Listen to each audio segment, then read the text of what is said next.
Hi guys, welcome back to my channel. My name is Barry and today you join me once again in China because we are here with Chery as well as all their subsidiaries such as iCar, for example. And there's a reason I mention iCar specifically because today we are here at Chery's off-road test facility, I suppose, because today we are going to be able to test drive at least one of the vehicles. I'm not sure which else we're going to be driving, and that is the Chery Himla, the brand new Bakkie that will be coming to South Africa. Although it's not brand new technically because it was launched in April, but it's new to us in South Africa, which is set to be coming in 2026. In about Q3, Q4, I believe, is when it will be coming. So that is what we are going to be looking forward to today, test driving the new Chery Himla and perhaps something else. But let's have a look at everything that is here. Now that is the iCar V27, and that is one of the other cars that we are going to be sampling hopefully today. Don't know if we'll be able to drive it as such, but we will be going passenger at the very least. And although the weather is a bit, let's be honest, it's very rainy today, which usually would be a bit of a downer, but I think it's going to be able to accentuate and test the vehicle a bit more than if it was just a normal dust track. So those are the two vehicles that we are going to be sampling, I think. So let's have a look and see how the day is going to treat us.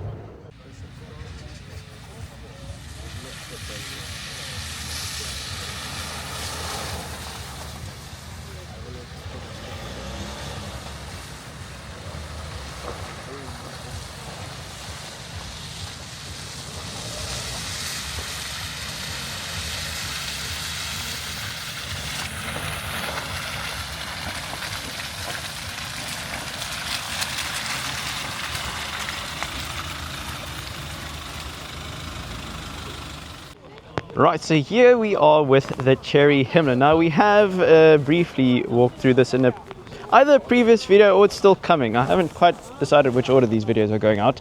But of course this is something that many South Africans will potentially be looking forward to because we as South Africans are very much a Bakkie nation. So let's have a look inside. We hopefully will be able to drive them ourselves.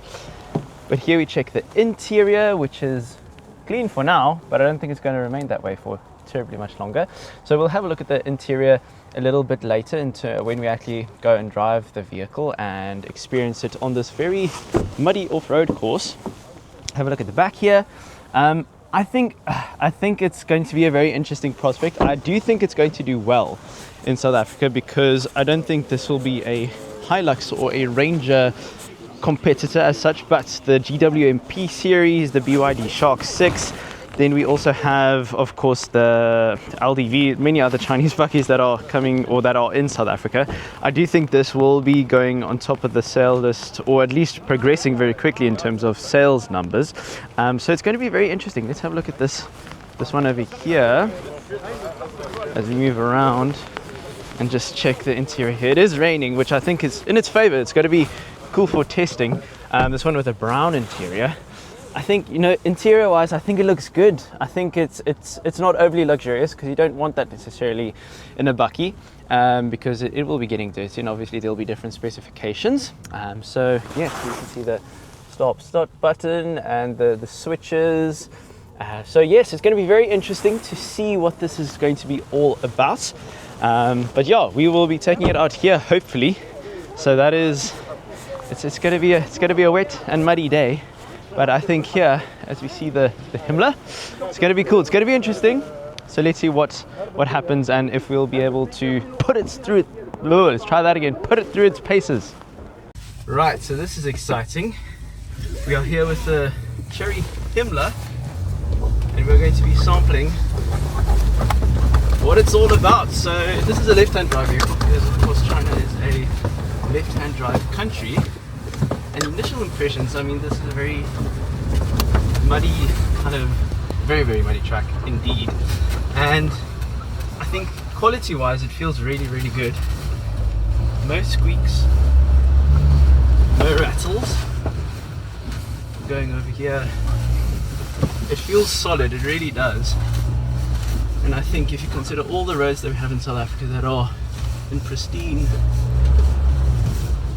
conditions, and I say that with a bit of sarcasm, that's exactly what you want. You want a car that is not going to feel like it's rattling itself to bits I think that's perhaps what many South Africans have this preconceived notion, and I guess out of experience, that many Chinese vehicles are like that.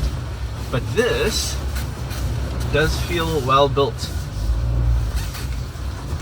We're going around here, and I mean, considering the fact that this is very sloshed up mud, we've got a vehicle that has succumbed to that, and we don't want to be like that. Perhaps we should reverse to make sure that we do not end up in the same boat as that particular vehicle.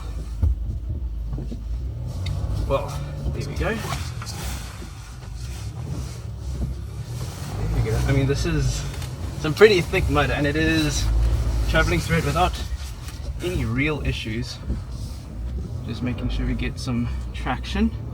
So this particular vehicle has got the turbo diesel engine. I'm not entirely sure the capacity of it, so we'll be waiting for more official communication about that. Some say it's a 2.3 diesel, some say it's a 2.5, but of course we'll be receiving a derivative of the diesel version, perhaps a petrol, and maybe even a plug-in hybrid, but none of that has been confirmed. But so far it feels good. I do enjoy it.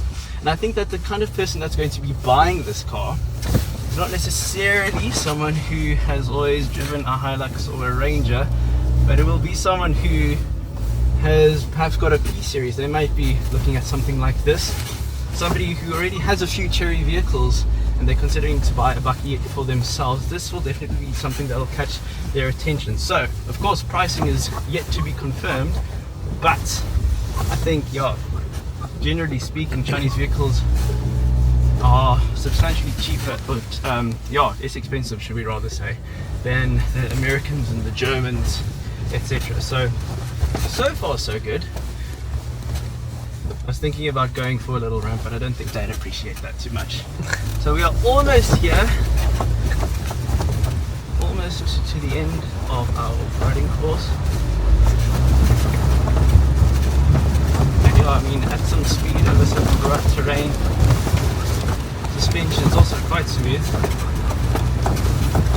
So this is particularly cool. Let's not crash into this. Let's have a. Can I go around here? Yes. No. Okay. Finish this lap. Okay. There we go. So we're not going to go do donuts, unfortunately. But there we are. The Chery Himla initial impressions. I think South Africans are going to like it. Cool. Thank you. Thank you. Welcome. My short time in the Himla really did surprise me. Look, I think most of these bakkies will be used in the city rather than prowling Umsaki's farm in the Free State. But isn't that true of the likes of the Ranger and Hilux as well? It feels well put together and made easy work of the subpar terrain conditions we sampled. I think ultimately though we'll only be able to deliver a true verdict on how well they react to South African conditions when it actually arrives here. I really hope I'll be able to experience it when it does though. Pricing will play a big role in how it compares alongside the GWMP series, which I think will be its biggest competition. But once again, we'll only know that in 2026 when it arrives. But how do you think the Himla will compete in the South African bakkie market? As always, thank you so much for watching. Make sure to like, share and subscribe, and I'll catch you again very soon.